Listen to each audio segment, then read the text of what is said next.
Good afternoon. Happy Friday to all of you in the Anxiety Free Life group there. I'm a little bit early for 4 p.m. Friday today, and I'm going a little bit off the rails. So I know we did have a survey, a poll question in the group about what we were looking at, but I've just had to jump on early, and I'm just going to speak some impromptu stuff around the trilogy that we have that makes us, the mind, our body, and our emotions, and how that affects our well-being, how they're all linked together and so forth. So I did put a post into the group, and there was some great responses there about what is the worst thing that you personally experience about having anxiety. And it was so good to read, and I'm sure you can all agree that it's really comforting to hear and read other people's experiences and know that what we're going through isn't it's not just us. There's plenty of other people out there, and everyone's experience of anxiety is different. Everyone's pain points are different. The worry that we have, or the physical sensation, or whatever we're going through, can be different for every single one of us. Okay, so let's jump in for some of this discussion today. There's no one online at the moment, but if you jump on, just throw your name into the chat. If you watch later, just put a hashtag replay. I appreciate it. And so I know you've watched it, and any thoughts that you have, I'm really interested. I am a person who is genuinely interested in other people's thoughts and opinions, so don't hold back. Okay, so let's have a look at what goes on in us. First of all, we are a thinking being. We are a conscious being. We are aware of ourselves. We've got perspective. We have the ability to not just be able to look out through our own eyes, but to figuratively step out of our body and be able to have a third-party view of ourselves, the situation, make judgments. We're able to put value judgments on things, and be able to look at relationships between objects and concepts and human beings. And there's just so much complexity between the different levels of thought that we are capable of. And part of that is obviously imagination. Now, if you've got a dog and you've watched your dog sleep, you know that dogs also dream. So it would be safe to assume that dogs also have imagination. So it'd be interesting to see when dogs, which also suffer anxiety and depression, whether theirs is similar to ours. And that's just something that popped into my mind just now, having a little dog that he, may also be depressed or anxious. So you've got what you think, you've got what you understand about life, you've got your perceptions, you've got your beliefs. Some of this is conscious stuff, but a large part, and I speak about this all the time, and it's commonly known that our mind has this massive part of it that is unconscious.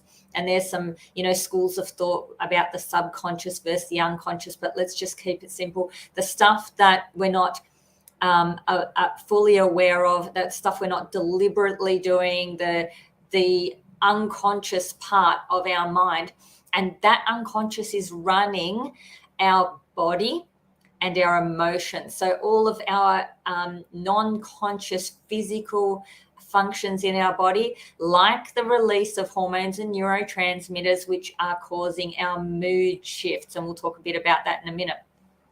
Our emotions are also governed by our unconscious mind. I don't think to myself, oh, gee, I'll trigger my fear emotion, or hey, let's feel in love, or all that stuff. That all happens.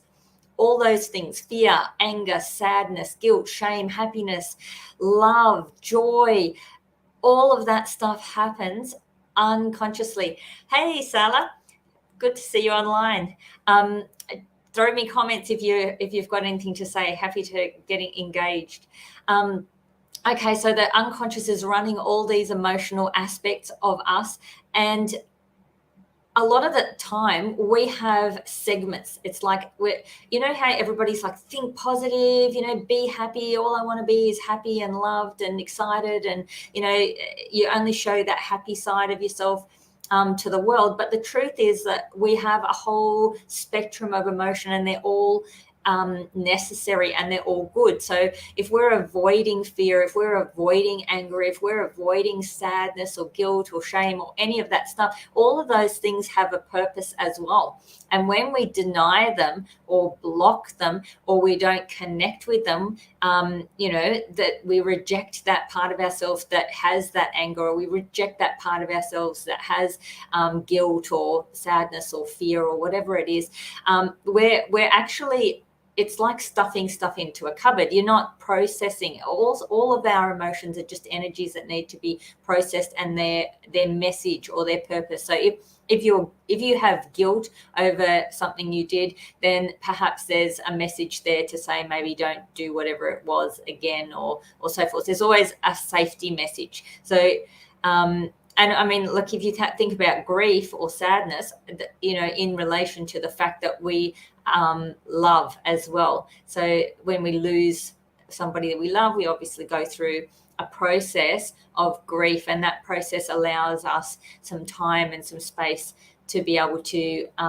be able to go into that relationship a little bit and experience that loss and let that energy go. And so when emotions are experienced in a healthy way, they're really powerful and they protect us and keep us safe and have a purpose.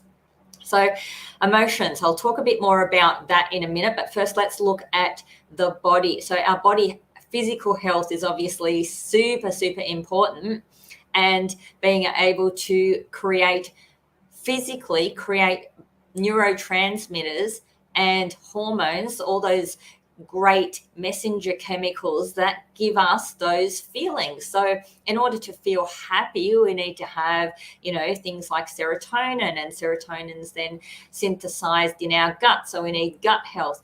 We need dopamine. If we didn't have a dopamine system, we wouldn't even get out of bed in the morning. So dopamine is the reward. It's involved in addiction, but it helps us to go towards something that we desire or move away from something. And then you've got GABA, which is like basically your down regulation. It's like the brake system for the central nervous system. So it reduces our excitability and our nerve transmission for these transmitters and so forth. So at the body, like, we're so complex. And so there's even other things, all the adrenaline type neurotransmitters as well. So there's so many things, so many neurotransmitters, endorphins, hormones and stuff that's just like flowing out there. But we are not aware of what's going on. However, if we think about it, we actually do have some control over how good we feel by the things that we do, the things that we eat, the things that we think. I mean, if I pictured now somebody breaking into the house and attacking me, I'm straight away going to be releasing some stuff that's not going to feel good for me. So if I notice that I'm starting to think that, I've got the choice to stop that thought and to say, no, I'm safe, I'm calm, picture myself safe and calm and loved and surrounded by family. So you do have some control with our thinking on how this stuff is released. And we also can do exercise. Now, they've done studies that have shown that when people are addicted, which is just a dopamine system dysregulation, because basically if you've got an addiction, you're getting a dopamine hit from a substance, either chemical or from an activity, so that reward center. And social media has us so addicted. But if you are going to be quitting an addiction, there's some studies that have said that exercise releases these endorphins, and some of that is dopamine related, and you just get enough to make the withdrawal from your dopamine hit a little bit more easy to deal with. So endorphins do things like they reduce pain. So there's an analgesic effect there. They relieve stress. And we know with anxiety, stress is not a good combination for anxiety. And they help improve our mood. So simple things like exercising, which is something you can consciously decide to do, is really good. And when you achieve a goal, so just say, for example, you say to yourself, right, today I'm going to walk 2 kilometers. And when you get home, you're going to get a little dopamine hit because you actually set a goal and you achieved it.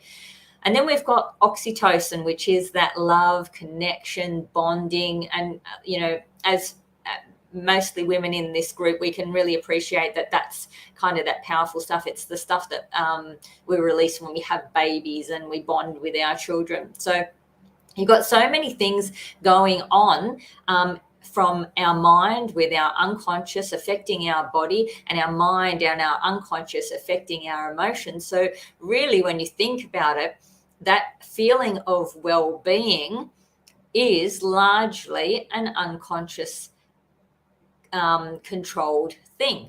And so how do we control the unconscious? So if for me as a conscious person that says, like, I don't want to feel this anxiety, I don't want to feel this depression, I want to feel happy, I want to feel excited about my life and my future, what can I do consciously to allow my unconscious to go into a supportive, happy, releasing those neurotransmitters and hormones, releasing processing the emotions, giving us a good feeling, is I can use my conscious mind to make decisions that will affect the unconscious experience. Now, the unconscious learns. It's very smart. It's very quick to learn, and it learns from, and this is where you have like a feedback loop, it learns from emotion. It learns from imagination. So we're looking at the conscious mind there for imagination. So you can create an imagination, like I just said about, if I had something negative happening to us, something positive, we use our imagination to create an emotion. It learns by repetition, and it learns by trance. Now, trance is a state of hyper-focused awareness. So you're not unconscious. So trance does not mean unconscious. Trance actually means hyper focused. So as I'm focusing on speaking to you, I'm not concentrating on the traffic out the front. I'm not concentrating on anything else unless I shift my focus onto that other thing. And so that's how trance works. So if you take the time to really focus on creating imagination experiences that can trigger positive emotion, and you can do that regularly on repetition, then you are now, and this is that enchanting thing I keep speaking about. The one way that I find really easy is to just write myself a story, and it in present tense, and creating everything I want to experience. And then I can chant that story, which gives me all of those factors. And if I do it while I'm going for a power walk, I'm now getting my endorphins along with all those other stuff. And it's like a cocktail of success. So this is just something that you can implement easily. And quite doesn't cost anything, to moving yourself towards a better place in your mental, emotional, and physical health on a daily basis. And getting back to that oxytocin, that bonding, it is really important to connect with other people. We all crave connection. We all crave belonging. We all crave being accepted. In our teenage years, this goes whoosh straight up. And the reason for that is because our GABA is so low at that time that, we just really need to get the connection there. The approval, the reward system is really highly stimulated because the dopamine hits are not being down regulated by the GABA. So all the balances at different times of our life are different. That's why people who, there's my alarm for going on live. So I'll turn that one off. Sorry about that. Okay, we'll wrap it up there. And I hope that's made some sense to you, and you've got something that you can implement, or even just something to think about, just to know that anxiety and depression are not just phantom things that just happen to hit you. You are not suffering with a condition that, like an incurable, some kind of, thing that's wrong or anything with you. It is just simply the emotional, mental, physical trilogy has somewhere in it a process glitch that we can absolutely rectify. So encouragement is really, really important, and being able to shift out of that and I'm an anxious person to thinking anxiety is something that I've experienced and can and will recover from in time with the right help, support, and community. And that's what this group's all about, if you're in the Anxiety Free Life group. And if you're watching this on YouTube or on the My Local Hypnosis page, go and join the Facebook group Anxiety Free Life. Would love to have you there. Have a great afternoon. Okay, bye-bye.